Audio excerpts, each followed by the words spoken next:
saw that the issue of drug counterfeiting dramatically increased globally. It is assumed that more than 120,000 people are killed each year in Africa because they're treated with fake medication. More than 50% of drugs in these markets are assumed to be counterfeit. To combat drug counterfeiting, our customers uniquely mark each single package of a pharmaceutical product that is sold into these markets. With the SAP Information Collaboration Hub, we support them exchanging this data and support the verification of product in the market. We have a great team effort here, and it's very interesting to see very different personalities, very young people, very experienced people.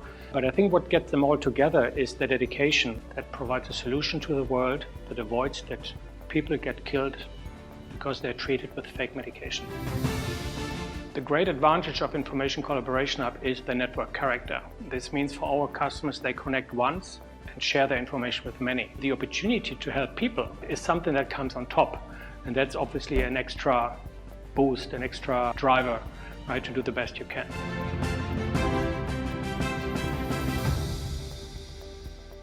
Good afternoon, leaders, and welcome to an exclusive ICH Pharma CXO's Roundtable. The topic of today's discussion is Future of Visibility in Pharma Supply Chain, organized by Alden Global and powered by SAP. I am Priyanka Jain from Team Alden Global Value Advisors and will be the host for the Roundtable. We welcome you to this roundtable under the theme of Supply Chain Knowledge Exchange Forums powered by SAP. There will be many such engaging discussions throughout the year to enlighten you about the latest technology innovations in supply chain, know what your peers are working on, and what is the next level supply chain all about. As we all know, counterfeit medicines are not just dangerous. In certain cases, they may even prove to be fatal. The menace of fake drugs is spread all across the world. Several governments across the world have come up with regulation with a view to control production and distribution of drugs. SAP ICH is a cloud-based solution that connects pharmaceutical organizations and supply chain partners on a secure network, simplifying the exchange of serialization and traceability information between these stakeholders to support in complying with the regulation. The purpose of today's roundtable discussion is to gather leaders from various pharma companies and technology experts from SAP to brainstorm on the pharma industry visibility needs and challenges. Now I would like to call Dr. Oliver, Chief Product Owner, SAP Life Science SAP SE. Dr. Oliver holds a PhD in chemistry from the University of Würzburg, Germany, and has worked in pharmaceutical IT for almost 30 years. He joined SAP in 1997 and held various positions in life science solution management as well as development. Oliver took over the responsibility for SAP's life science product portfolio in September of 2013 and designed SAP's track and trace strategy for the pharmaceutical industry. Over to you, Oliver, for this keynote. Thank you very much. I appreciate the opportunity to present here today, and I'm just trying to make this look good. A little bit about what we are doing in the industry for visibility into the supply chain, serialization, covering our current portfolio, but also in the second half of the presentation, I would like to go a little bit beyond what we're doing, beyond pure serialization and covering the legal foundation here, but really show a little bit where we want to take this in the future. Right? So basically you would see two main parts at the beginning, really recapping where we are today and what we have done today for serialization, track and trace, and in the second half more the outlook where we plan to take this.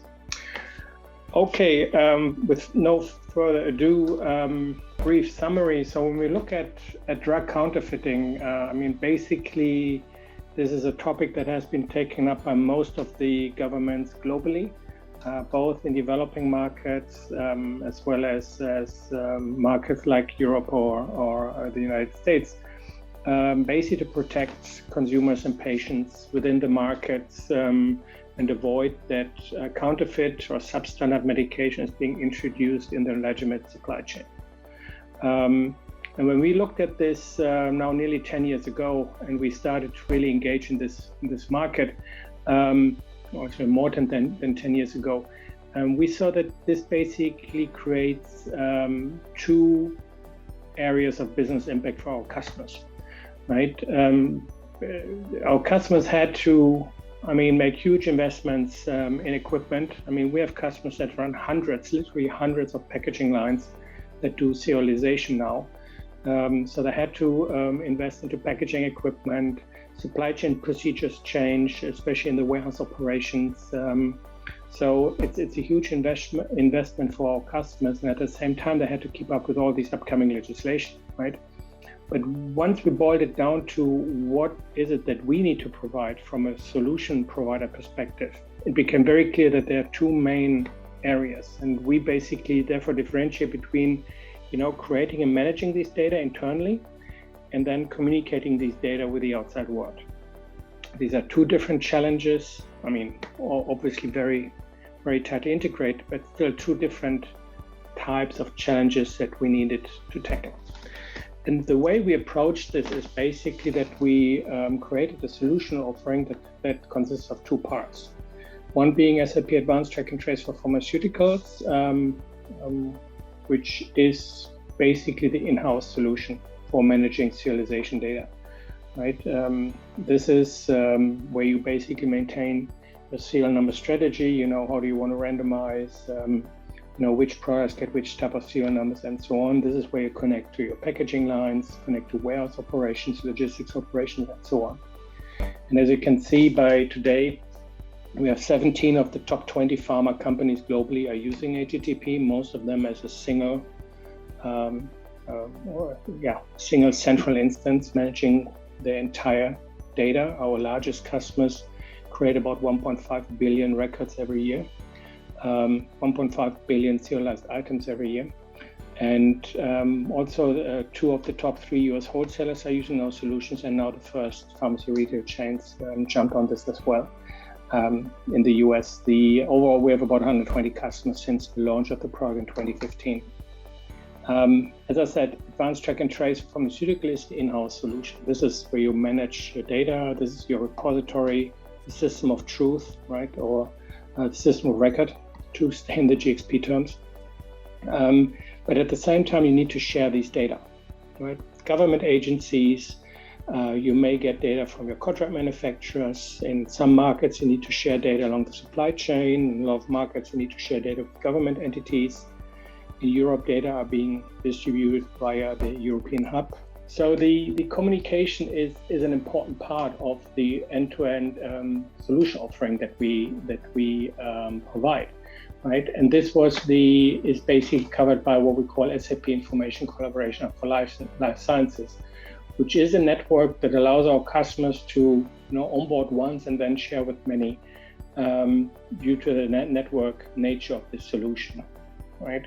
By now we have about 700, and this is changing daily, these numbers. We have more than 700 unique business partners on the network, besides our nearly 60 customers by now. Government agencies, in total more than 1,000 live connections, and we're exchanging about 100,000 messages every single day through this environment. And so it's important to understand that these two parts of our solution offering work hand in hand, very tightly integrated, right? But from the architecture perspective, SAP Advanced Track and Trace is a classic on-premise solution. We offer this as a private cloud offering, meaning that you can control upgrades and patches, etc. And at your timing basically, while Information Collaboration Hub is a public cloud offering, quarterly releases, fully managed by SAP. So a little different from or very different from the architecture perspective, right? But from an overall solution perspective, we believe that we included or used the right technologies for the two different challenges that we had to solve. How do you create and manage the volumes, and how do you communicate the same to your customers or government agencies? When we look at this and my developers always laugh when I say this is my architecture slide. This is a very high level slide that shows or depicts how this works together.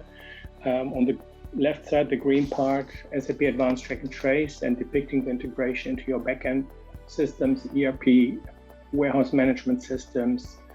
Quite some of our customers are using non-SAP warehouse systems as well to integrate into HTTP. S/4HANA, obviously, right? And the green block here in the ERP bucket basically depicts the integration capabilities that we ship with ATTP. But there's also an integration, very tight integration to the packaging lines, right? Be it site or line servers. But we have customers that connect other capabilities into advanced track and trace. For example, their sales and service reps, right? Provide them the ability to verify product and pharmacies. Connecting pharmacy stores to ATTP to record dispensing. So there are quite a few different ways to integrate. And maybe yesterday there was an article launched at Forbes that describes how we work together with Boehringer Ingelheim to equip US law enforcement with capabilities to verify products, right? So that law enforcement officers can actually verify product when they find suspect product during drug raids. So ATTP really the system of truth, system of record where you manage your data internally. On the right side, this is the information collaboration hub, as I said, and this is mainly used to exchange data with your business partners through three different means, either through a portal. This is mainly for those business partners who don't have the infrastructure. Contract manufacturers that you exchange maybe a batch or two a year, right? Or dispensers in the United States that don't want to invest into an own solution, they can use the portal basically free of charge. So portal is really the entry point to information collaboration hub for the low-end business partners. Then obviously quite a few of the business partners choose the B2B connections. That means they have infrastructure in place, and our onboarding team then makes sure that these business partners are onboarded and directly connected in a B2B fashion. Could be AS2, could be SOAP, various technologies that we use here and support. And last but not least, obviously there are other players in this market. We very often encounter cases where, for example, a contract manufacturer already decided for a solution which is not SAP, and in this case we connect through the third-party solution provider. And over time, I think we and the other vendors in this space build a network of networks here where we interact amongst each other. And it very much depends on which markets you're servicing, how you connect. We started with the connection to contract manufacturers and third-party logistic providers way back then. Recently, we added the capabilities to connect to US customers, or if you're a wholesaler, to your suppliers, right? To cover the US Drug Supply Chain Security Act. We also connect our customers to their customers in the Brazil market for the Brazil legislation, right? And then what I depict on the top is really the integration to the different government agencies. You see these two arrows at the top. That's for historic reasons. We have some markets which are depicted on the left that you can connect to directly from advanced track and trace. But in the recent past, basically all the connectivity that we provided is through ICH. That is just for historic reasons. The next one that we're going to ship actually in 2 weeks from now is UAE, so the regulatory reporting for the United Arab Emirates. That will be added to that box here on the top. Okay, moving on. When we look at Information Collaboration Hub, it really shows the different scenarios that we support. This basically goes into little detail of this right part here, right? Because we are supporting various scenarios, right? And we have customers basically by now in all these categories. We have the first authorities that use ATTP as a basis, and that is UAE actually. And we have dispensers using it, wholesalers, marketing authorization holders. We have customers acting as CMOs or logistic providers. So our customers are all over this place, the majority obviously being marketing authorization holders, pharma manufacturers, right? And when we look at this, initially we started integrating using this blue scenario here on the top left, which is, we call that a high touch scenario, where our customers exchange serialization data, both raw data serial number request and response, but also commission data through EPCS messages or PML amongst each other. High touch because this is where we put a lot of effort into mapping various formats that are out there. Because even though most of these companies use EPCS, there are still flavors in there that we need to map. The green scenario basically covers the connection to all the government agencies where the exact standard is provided by the authority. The authority, Ministry of Health or whatever it is, or MVO for that matter, basically dictate how the communication has to work, and we build that communication accordingly. Then the red scenario here at the bottom is what covers the US scenarios between manufacturers and wholesalers, namely the verification of saleable returns, also known as verification routing service, but also the exchange of transaction information, transaction statement according to DSCSA that will be required in 2023. And the last addition that we did is this yellow scenario, which is a low touch scenario for very highly regulated and highly standardized interactions. We currently use that for Brazil and the United States. In Brazil, it's basically what's also known as horizontal reporting, but we also use this in the United States for the collaboration with the dispensers. So where you can provide TITS, transaction information, transaction statement of your serialized data to your customers, right, in a very standardized fashion. And this is where we're expecting to onboard several thousand dispensers in the next few months. All the way to November 2023. Okay, now quick view on our references, but I go through this very quickly. Those are available on sap.com. One is with AmerisourceBergen, which is one of the largest wholesalers globally. They are on board since day one with both HTTP and ICH. They have been fundamental in defining the solutions. So also a great co-innovation partner, and this is a joint study that we did where we provided some insights on how they use the solution to basically achieve DSCSA compliance. This is a very recent addition together with a partner called Sferity and our customer Novartis, where we built a solution also for the US DSCSA, but in this case really to it's more an additional capability that we need within that service, basically to ensure that the business partner that we interact with is an authorized trading partner. And we use a pretty new technology for this, which is the verifiable credentials. Basically doing this now, investigating this now for the last 3 years. And with the May release, so in 2 weeks from now, we will implement this or provide this to our customers. Also work with GS1 on the standardization in this context and so on. So this really ensures that in interacting with business partners, you know who you're interacting with. So this is about identity, but it's also about the underlying licenses in the US state licenses for pharmacies and wholesalers. And this is what we basically cover with our partner Sferity.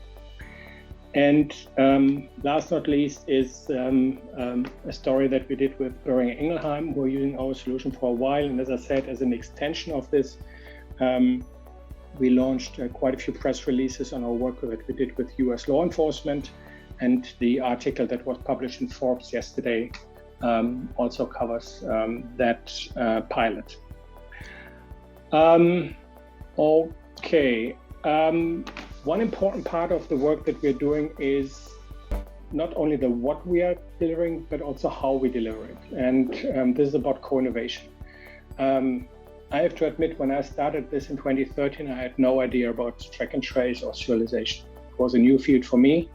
And the entire development team, the team that later did HTTP, was new, that field, right? And so we are very grateful that our customers stepped up and basically, together with us, co-innovated to build this solution, which means they came into SAP. We did several dozens of workshops with our customers, very in-depth workshop, 3 days in a row in Waldorf, but also in the US, where we defined the solution. And when we look at the journey, we had a solution in the market that was SAP OER before 2012. But basically in 2013, it was clear that we had to start doing something different. And this was in Q4 2013, we started the co-innovation for ATTP.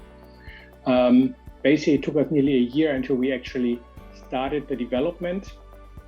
And then from mid-2014 until mid of 2015, that was the iterative co-innovation during the development for ATTP. And since then, we have delivered these releases. Next release to be released is ATTP version 3, feature pack 2, probably Q3, probably end of Q3 2022. So about in 6 months. Shortly after we started investing into SAP Advanced Track and Trace, we also had to start investigating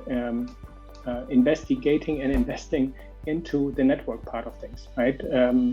Initially, that was Pharma Network. That was more a project-based solution that we ran for 2.5-3 years. And then in 2017, we turned this around and made this a standard SAP product. Before that, it was only a project solution, but we had 13 customers live in 2017. And then we realized we can't run this as a project solution. We have to make this a real product.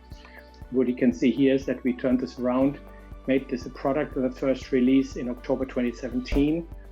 And then the subsequent releases were kind of not in a what do you say this? Not like every 3 months, right? But kind of it took us a little longer to get the next releases out. You see a 6-month timeline, and then we had 4 months until the next one. And since early 2019, we basically are in this 3-month quarterly release shipment mode. So that the next release in May 2205 will be released to staging or quality environment on May 12th, and then on production May 20th. So that's the history for the two solutions. And as I said, this all has been done in co-innovation with quite a few customers. Hundreds of people days from our customers went into this to define the solution. And I think this is really what made us successful, because we were and still are listening to our customers. At the same time, we introduced this agile development. So from the very beginning, we developed Advanced Track and Trace and then demoed it back to our customers. And we had a few occasions where we didn't get it right. But because we did this, we got the immediate feedback from our customers, were able to correct it, and basically shipped a version 1 that very, very large companies went live with. So we shipped in September, the first company went live in May the next year. Because the project was already underway when we released the product, because our customers were so close and understood what we were doing. We still do ongoing focus groups. I think the one for Russia, we closed that about half a year ago, because Russia was basically done from a process perspective. Now we're currently running 2 for Brazil and the US, because those are the biggest markets that currently need alignment. That's just an impression of what we did. This in the middle, on the left, is probably the very first picture of Information Collaboration Hub or Pharma Network. The one here in the middle is then the second one where we cleaned this up on the second day of the workshop. And this is just a glimpse of how we do continued co-innovation. This is an open site within sap.com for our customers, where they can basically feed in requests. You see, at that point in time when I took a screenshot, we had 61 innovations requested, 13 were already delivered, right? And basically our customers can vote for this, and we then take this up in this order of basic priority. This is prioritizing our development. Okay, so that was basically a half an hour run through our current offering, right? ATTP and Information Collaboration Hub, and how we got there, and a little bit on the history. And moving forward, we definitely still have a lot of work ahead of us. The US is still moving, by far the largest market globally, but we have markets like Kazakhstan, Uzbekistan coming. India is putting legislation up right? Just published legislation for active ingredients. We assume that more markets, especially in Southeast Asia, will follow suit and will also set up legislation, as I said.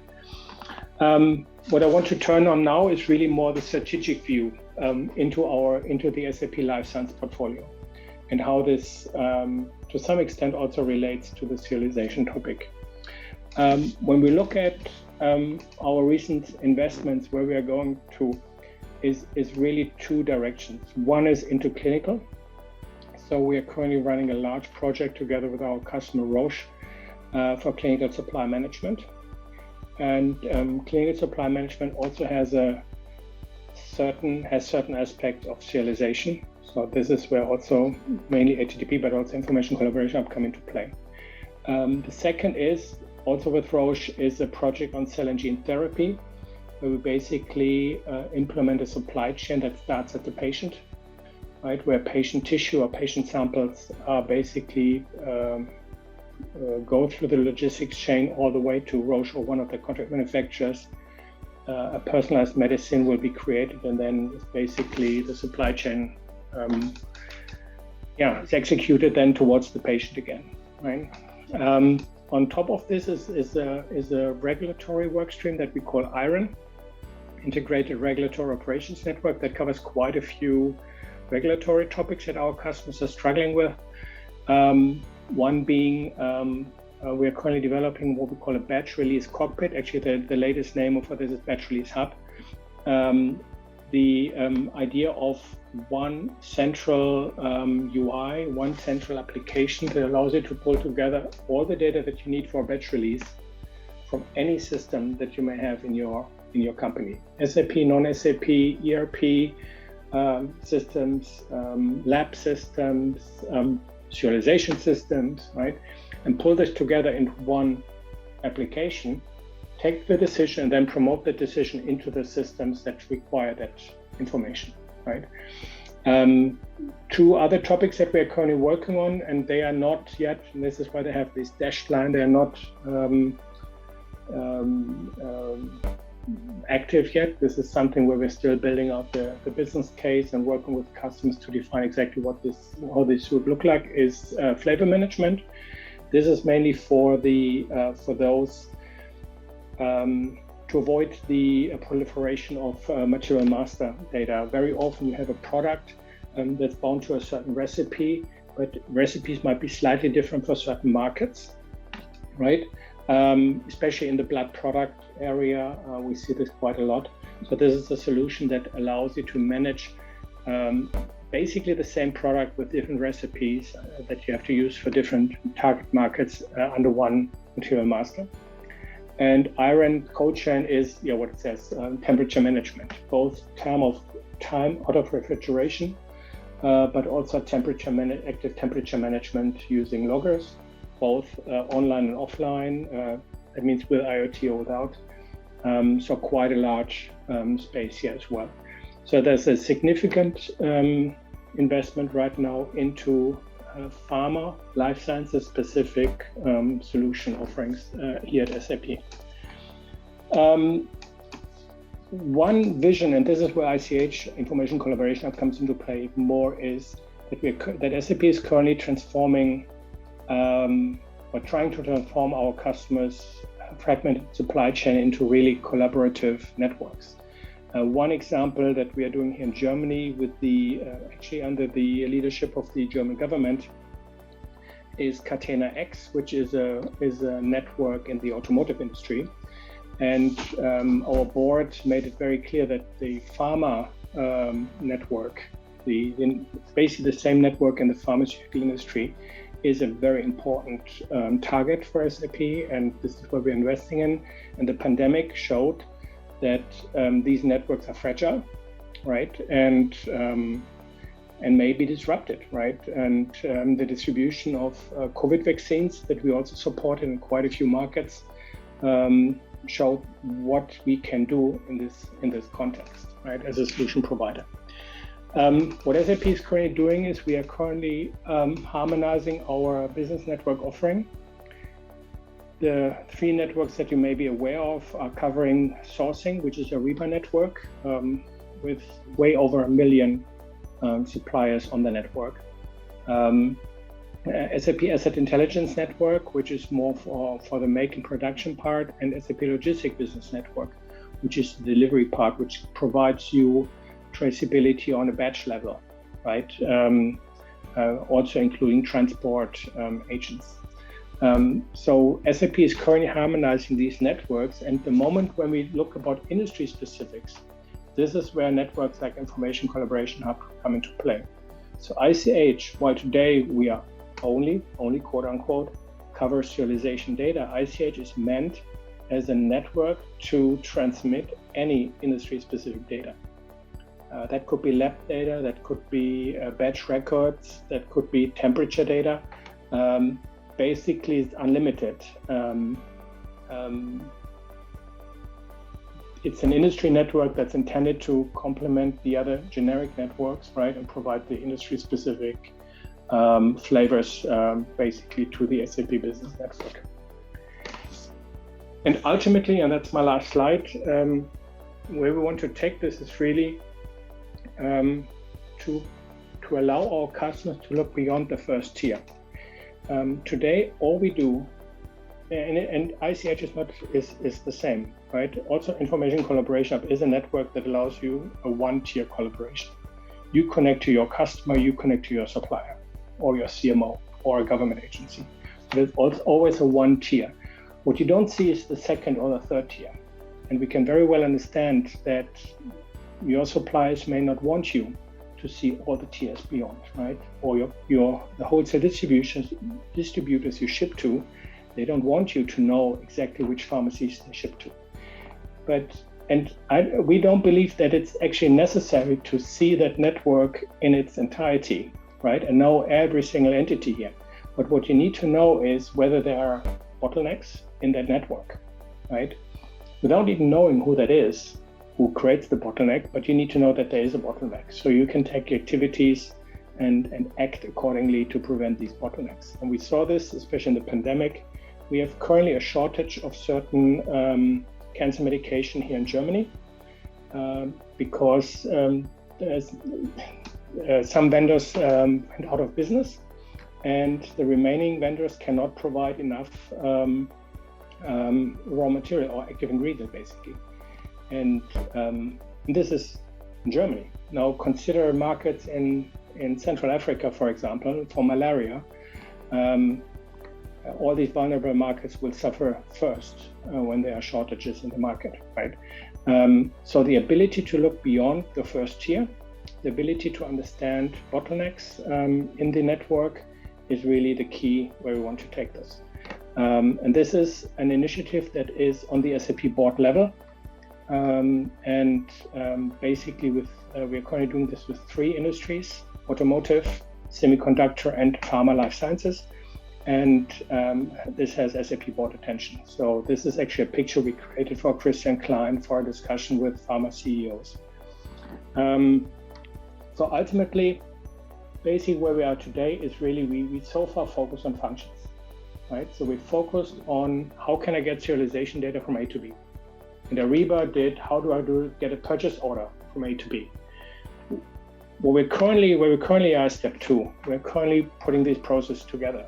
So when I interact with a CMO, I want one solution as a customer. I want one view of how I interact with this contract manufacturer, whether it's procurement, billing, invoices, serialization data, cold chain data, doesn't matter. I want one view of these data.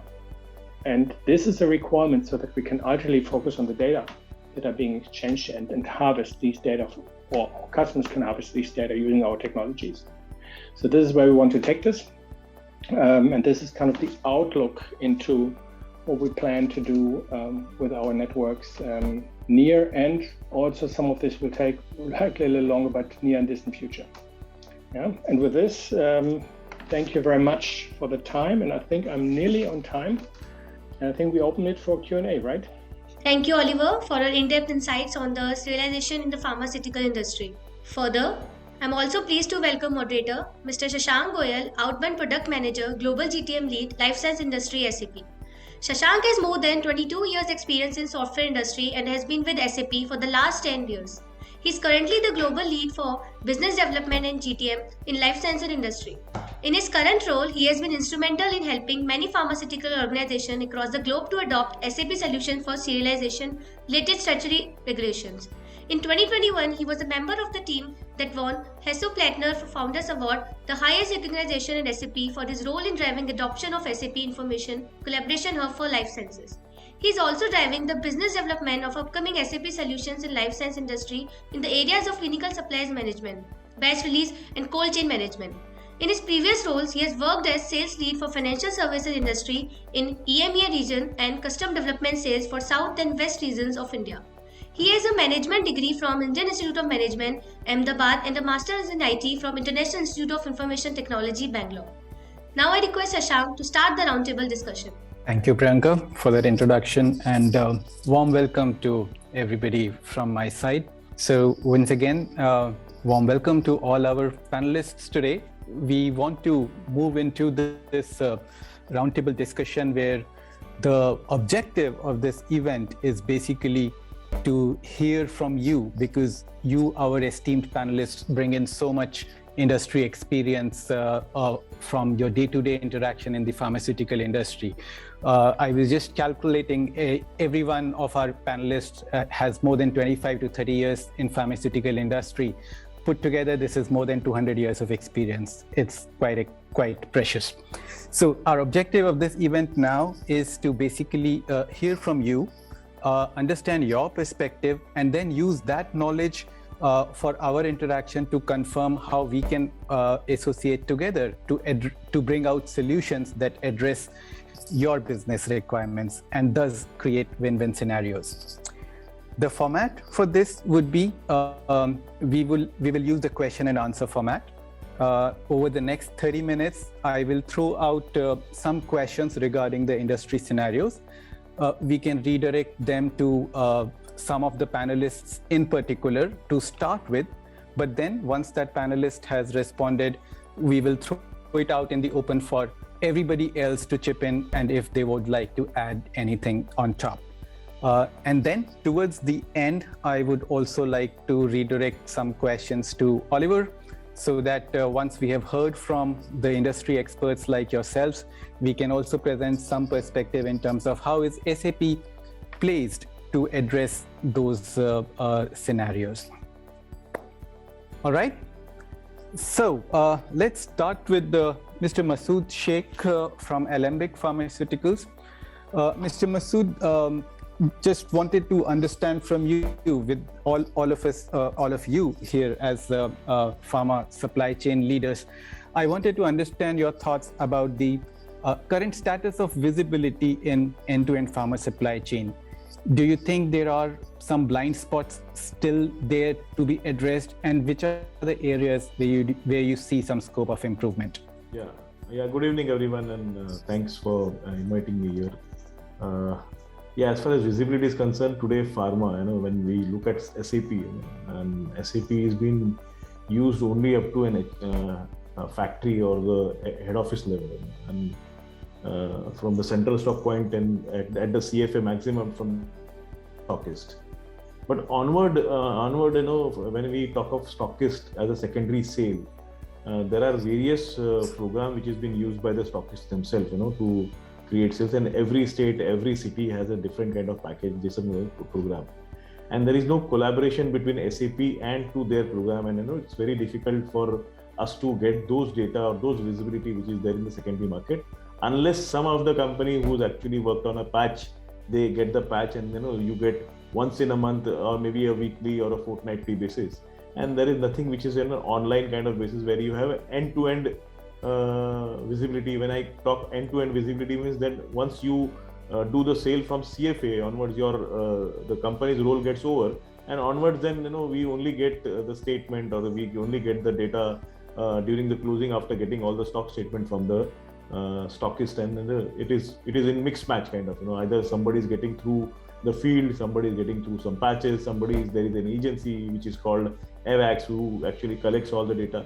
But there also it is not an 100% kind of proof where you're getting the total 100% of whatever sale what you do. So there is a big gap today in pharma where there is some gap into the secondary analytical, and where we don't have visibility whether the stock which has been supplied to the stockist, which area, which stockist, which retailers, which doctors, which hospitals the stock has been moved, and we exactly don't know. Now when you talk about post GST, so any the market is so open that the stocks from Hyderabad can come to Bombay stocks goes to Chennai stocks go. So you don't know exactly what is happening at the state level, or you exactly don't know what is happening at the city level, and it is getting totally plus the online business which is today happening, so there also they are taking into a central place and then distributing to all over India. So that's a basic visibility which has been there today, and I think most of pharma colleague of mine will agree to this, that this is the area of concern today. And we are from the point of view of database, we are really struggling, and we are only working with a sample size data. Some ARCD or some other agency are giving us the data of primary, secondary, and we are believing that, and we are just working on that. But actually, it is not the direct visibility, which I feel so. So this is what is my, and then because of this, we are not been able to hit the proper chord where the sale is happening, how the sales is happening, how my prescription is getting driven, whether the field is working towards generation, are the doctor prescribing actually, or is it just a primary, is just a push, or is it just a from the stockist to sub-stockist kind of situation, because that is one more gray area where today it is not visible. Even if you are taking a stock statement from the stockist, but you don't know that stockist is offloaded that particular stocks to sub-stockists, and that area again we come to know only when the sales suddenly drops down. One particular month, you find that the sales drop down and there is no proper secondary which has happened. So finally, we come to know that the secondary was actually lying into some other pocket which actually got into the market. So there is the area where plus now retailers also the same kind of things, at the retailer level also. So this is what is today difficult situation for pharma, and I don't know how SAP is going to work on this. Yeah. Can I ask a quick question? When you say stockist, that's a logistics service provider. It's a wholesaler. It's a wholesaler. That's what we have a chain of what supply chain we have here over here. We have a carrying and forwarding agent who supplies to a wholesaler, and wholesaler is a central person who is actually placed in the city where we have 10-12 wholesalers. From the wholesaler, then we are supplying it to the retailers in that city. So across maybe we may have around 3,000 wholesalers. There will be around 5-6 lakhs retailers attached to that way. Okay, that's just for India. Just for India. Okay. Just for India. Thank you. Oh, that was helpful. Thank you, Mr. Masood. I see Mr. Bharat Bhushan Rathi from Mankind Pharma has raised his hand. So please feel free to add to that. See, I am completely in sync with what Mr. Masood is saying, that actually SAP is think of it's in factory ERP or it's an HO ERP, because most of the time what we guys are thinking, there are certain kinds of logins and limited logins that companies are taking. I don't know, because of cost, I don't know, because of trainings and all. But yes, and the second point that he is raising is the disintegration of supply chain. So that's one of the most important points. And when we are saying it's a pharma visibility, so there are so many platforms that the data is driven. So data is driven into my ERP, then data is driven into carrying and forwarding agent ERP, then a logistics service provider ERP, and it's floating. And it's not online, sometimes it's online, sometimes it's offline. So there is a data, but there is no referral points on a click of a button if I want to say where my shipment is. So that's the biggest issue with me, that I don't have the visibility. Yes, I have certain MIS with certain transporters or certain stockists that is giving me certain kind of visibility. But yes, there are blind spots in between. Second point, and the second most important point, is why we need this track and trace solution in India, at least when I'm taken on. See, this counterfeiting activities are in developed countries also and are in developing countries also. But when we are saying developed countries, there are hardly 1 to 3% of market that is in developed countries like US or Europe. But when it comes to Southeast Asian markets or Asian markets or African markets, where the counterfeiting can go up to 35 to 40% of the total market share. If it comes to India, and if I am saying this number, approximately 25%. As on today, our formulation market in India is approximately $120 million. So I am talking of these counterfeiting measures for a market of 30 to 35 billion US dollars of a formulation market. Okay, and the most importantly, these are small pocket supply chains. So in metros, probably we don't have the problem of counterfeiting measures. But yes, when it comes to tier 3 cities or tier 4 cities, somewhere in the villages of Maharashtra, somewhere in the villages of UP, this increases to 60 to 70%. So we need a solution from any ERP service provider which is viable in terms of commercials and which can give the picture up to the last selling point. So my submission is that it is an end-to-end, then we can say an important role of track and trace that Indian government wants to drive in this country. That's it. So maybe I can ask a question. I mean, what we see is like two ways to look at drug counterfeiting. I mean, and actually, the way we took here in Europe is just at the point of dispense, a verification of the product, which means you do not prevent counterfeiting, you are detecting it at the very last moment. Just before the product is given to a patient, you would scan the item, verify it, and with this would basically detect a counterfeit.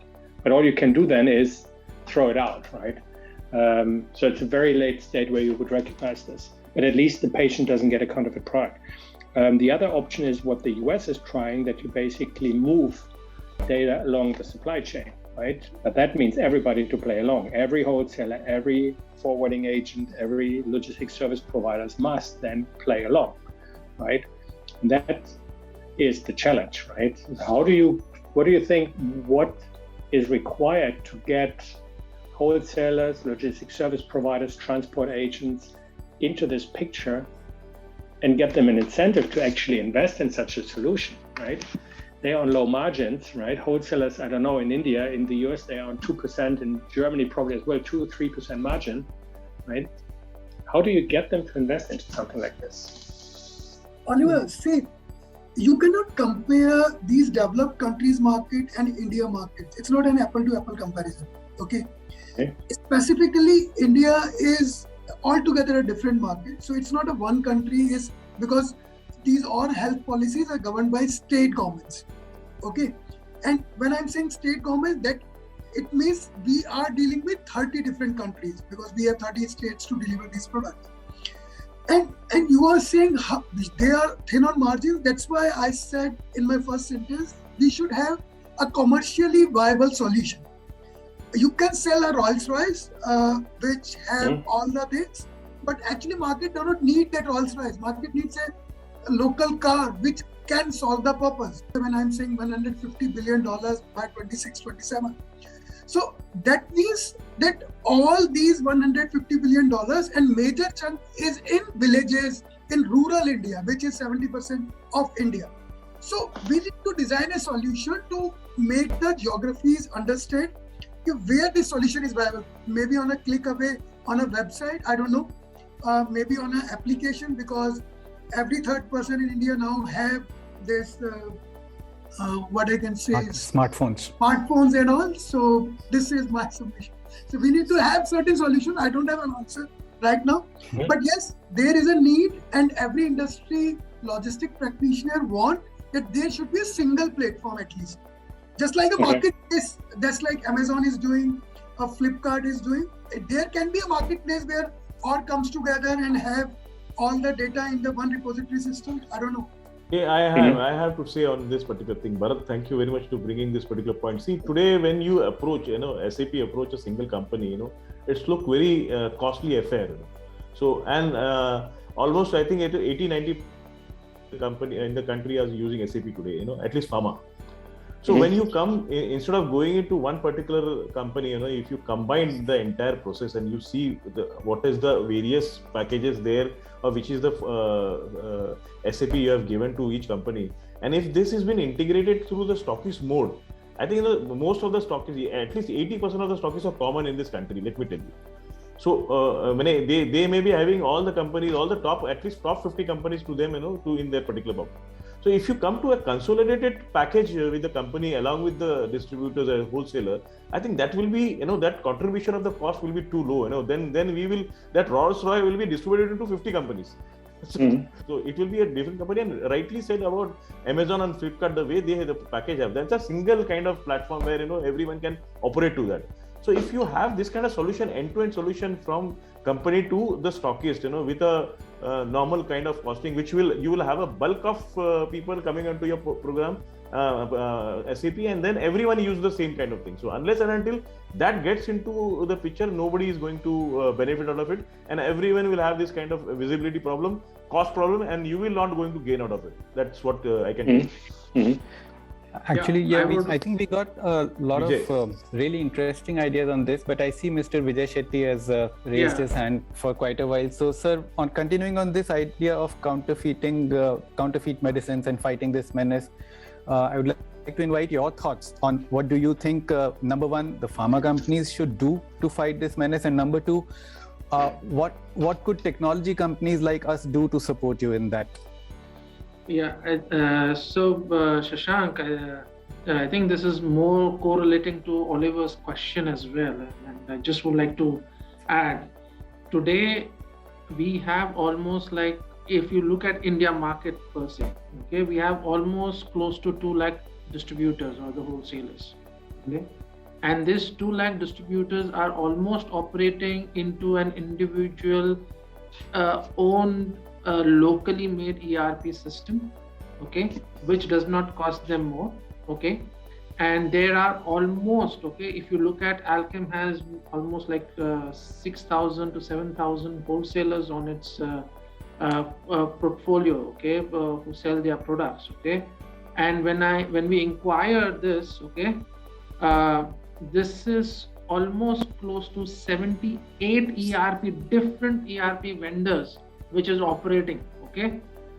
Few, of course, if you look at the top 10, they actually contribute to almost like 60% of the whole chunk. But if you look at the tail, like some individual has operated, or maybe some small software companies have come in and provided them that solution.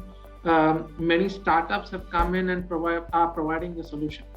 Now, when we go to the main challenge here is when we go to our distributor. Now, he is not only a distributor for Alchem, he is distributor for top 50 or top 60 companies in India. Okay. Now, if he says that, like, for everyone, if I start using individual DMS, it's more of a distributor management system. It is not feasible for me, okay? And that's the key challenge. Unlike FMCGs, okay, where the giants have actually pushed things into saying that if you want products from us, this is the way to go. That's the main key issue. Okay, now coming up to the, so this is also to sum up, answer Oliver's question as well. So what is the main pain area, okay? And different softwares, they have their own integration issues as well. Now, when it comes to counterfeit issues in India, of course, India is one of the leading markets where I would say we have caught many instances. Like every month, there are 4 or 5 police complaints which happen where we find that in the market, our sales and marketing, along with our legal team, have come across some of our major brands getting sold as a counterfeit, and we are not able to do much about it. A lot of it has to do with awareness. Okay. Now, how does the awareness come? Masood talked about saying that if I am actually distributing, there was a time where India had a tax regime of CST and VAT. Okay. At that time, within the state, okay, if you want to distribute, the product would move around that particular territory itself. Okay.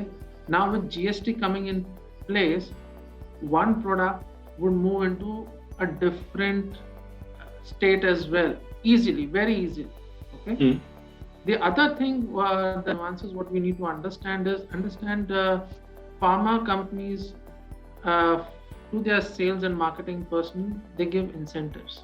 Okay, and this is top driven. This is clearly top driven. Okay, which means that the targets have to be met. How it has to be met? That how process one is clearly not defined. We need sales, just that's all. Now, whether the prescription is getting generated, why suddenly the market is going up, okay? My colleagues talk about different disruptors coming into the market in this particular space, okay? Unlike in the Europe and the other developed countries or US, in India, if you look at the entire channel management margins, till it reaches the consumer, the patients, it is 30%. Okay, the distributor, the wholesaler keeps a 10% margin, and the retailer, because he has to run the shop, he actually has 20% of the margin. Now that is also played.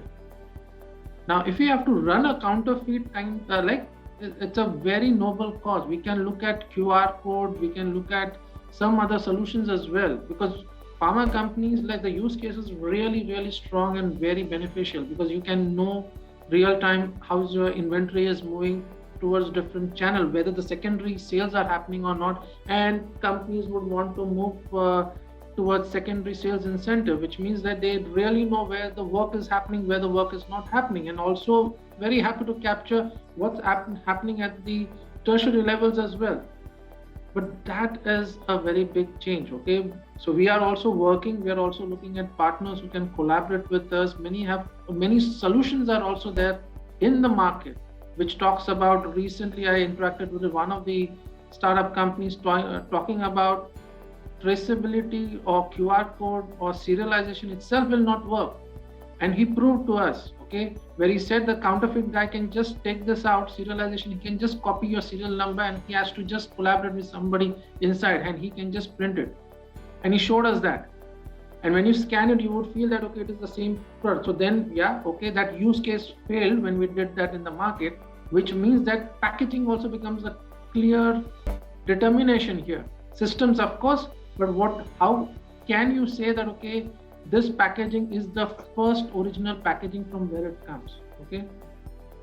In your earlier presentation that you shared, I think what is more important is like customer today is very, very is also not looking for that, because none of the pharmaceutical companies are also prescribing, of course, in terms of, okay, what's happening in the market, how fatal it is, how important it is, okay?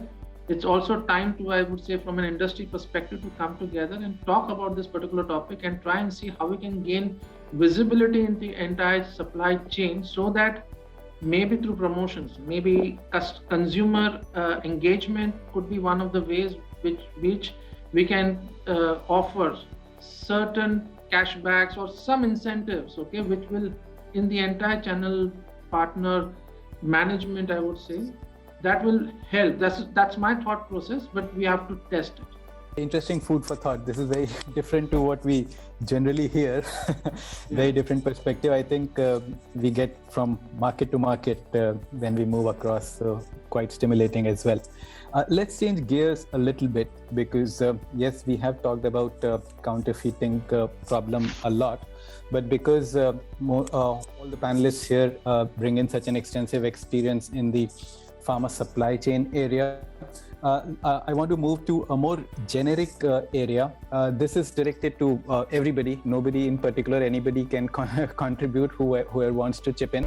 But I would like to know your thoughts on a generic area, like what should be done by the pharma companies to make the supply chain more resilient against disruptions. Because when you design your supply chain, of course, you tie up with the strongest of your business partners and everything, but there can always be external factors like a global pandemic, if you take the recent example, which caused serious disruptions all over the world.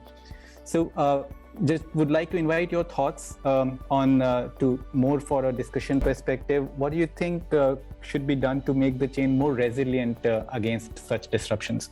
I think we're learning with time. Okay. Pandemic never talked about earlier in the supply chain. Let's talk about the inventory part. Okay. We talked about end-to-end visibility. If we have suppliers visibility, okay, like source, make, deliver. Okay.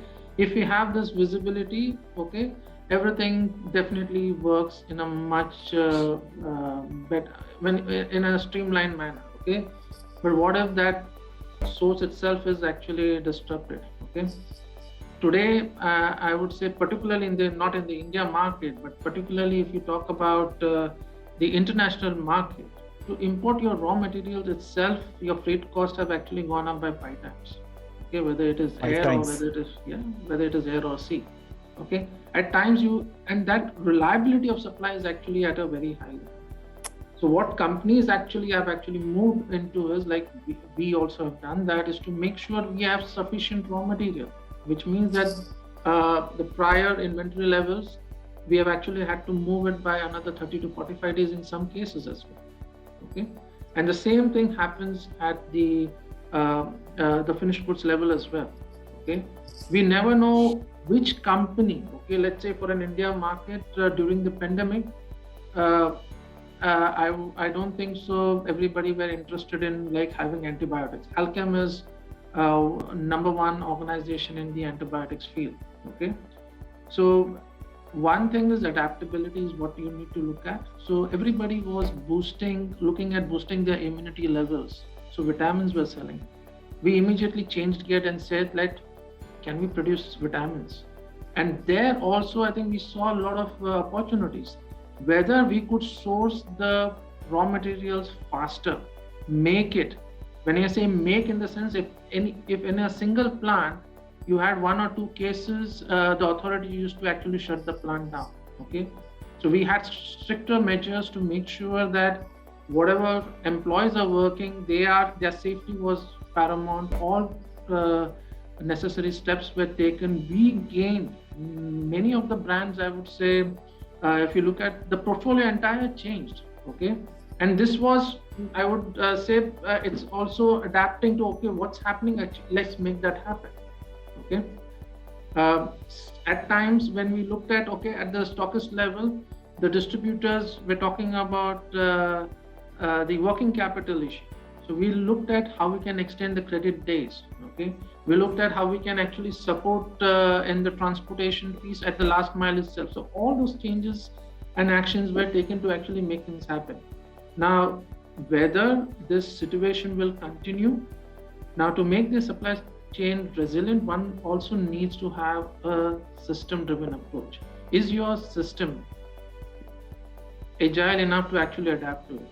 I would say many of us have not thought about it, but yes, since the last 1.5 years, organizations like Alchem is actually looking into this aspect and trying to see that how we can be agile enough to actually take opportunities. Okay, the pandemic being a number one antibiotic company, where we actually had almost 70% of our turnover coming from the sale of antibiotics, we grew almost like in double digits just by adapting to it. But yes, we had a lot of hassles. The team worked overnight to actually make things happen. But if we had better systems in place, which would have also helped us predict things in a much better manner, okay, I think things would have been much, much better and easier, which we are currently doing now. Very interesting. Thank you, Mr. Shetty. I know this recent events have been a huge learning experience for a lot of us in many different areas. It has actually made us stronger in a lot of places. Supply chain, I would say, supply chain has gained a great importance. Okay, we also, because we don't act, I would say the products will not sell. If the products are not available on the sale, it's a sales loss. So, organizations across the globe have understand have understood the importance of supply chain. Very true. Mr. Bharat Bhushan has raised his hand. We have last 3 minutes. So, Mr. Bharat Bhushan, if you could add your thoughts and still leave some time for Oliver, I would appreciate that.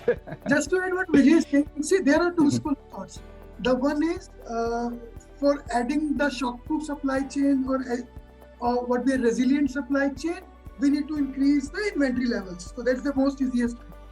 But when you are in pharma, so you cannot predict the things, because if we are saying pre-pandemic, there is a salt called hydrochloroquinone. So every Tom, Dick and Harry is producing hydrochloroquinone. So everybody is producing the vitamins, minerals, vitamin C. There is huge shortage in market. Okay, but when it's a wave 2, it's purely a game of antibiotics. It's purely a game of cough syrups. Okay, so nobody can predict that. When it's a wave 3, there is a new salt called Molulife and Molnupiravir. So you cannot predict the unpredictables. Okay, so surely and for certainly you need to get the agility in your supply chain, and that's the only key. And why these ERP have important roles now? Because these things are giving you a transparency level. When I'm saying transparency level, that means you and your vendor and your consumer should be on the same platform. So right from the first sentence that we should have an end-to-end integrated supply chain systems. Yes, this is a very small term and it cannot be built over a single day, or it takes decades to get an integrated supply chains. But we need to start somewhere, and this is the right time. We can think of OYO kind of a things. We can think of marketplace kind of a thing like Amazon, where seller, buyer, consumer all must be on the same platform, and which can show us the transparency level of all the three. I am a consumer of a cough syrup. If I need it or not, so I can take on that platform a manufacturer like companies like my companies or anybody's company, whether Vijay or Masood's, or a vendor where we are taking the material, whether it's an import, whether it's an in-house countries. So according to me, if you are saying my opinion, and this is totally my opinion, it cannot be of my company. So this is a disclaimer that I am doing. It's something that we should have the agilities and transparent system. It's through SAP, it's through any other ERP, I don't know. But yes, after these e-commerce platforms are now bubbling up, even my mother knows that the material that she ordered 2 days back, where it is now. So everybody wants that status. So just to end my thought here. So interesting. Thank you everybody for sharing your thoughts. To wrap it up quickly, I'll redirect the last question to Oliver. Oliver, after hearing from all the industry leaders in the area of pharma supply chain, 2 questions. One, how do you think our SAP solutions are equipped right now to address the areas that have been brought up? And 2, do you think we as SAP have any differentiators over other solutions in the market? Why should a customer choose SAP solution over anything else? I mean, also from my end, a very, very big thank you. That was very insightful. I heard agility, visibility, transparency, like so many times. And I think while we are very well equipped to do this, I think one concern that was raised was price. How can this be a solution that is affordable in these markets? I think that is a very important point to tackle. I think who else than SAP would be equipped to cover something like this? I think we have the largest footprint in the pharma industry compared to any other vendor, especially on the supply chain topic. With the Ariba network as a procurement network, we have the largest procurement network in the world. What we need to get to is understand more, and you saw this also in my questions, right? The mistake maybe also that I'm always doing is comparing not sure who said this at the very beginning, our European or US supply chains with what's happening in India and as a very specific market. So probably local partners is something that we need in this place. People who really understand how supply chain works in one market versus the other, where again, SAP is very well suited because of our extremely large partner ecosystem, right? I just did a POC with a company in Africa, Nigeria. Check it. Who do exactly what you're saying, right? They put labels on packages. They have an incentive system. Very interesting. Maybe you want to have a look at that. Check it with 2K. They're in Nigeria, and again, I think what we need to look at is really a combination of those two things, right? SAP's global reach, right? To be able to talk with global pharma organizations like UNICEF, right? World Food Program. They run SAP systems, right, underneath. But at the same time, bring in local expertise, local partners that really understand all the way to the lowest level the specialties in these markets. And I think this is where SAP can really help. Yeah. Thank you, Oliver.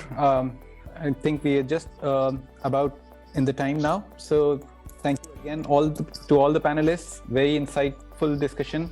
I'd like to hand it over back to Priyanka here. Thank you.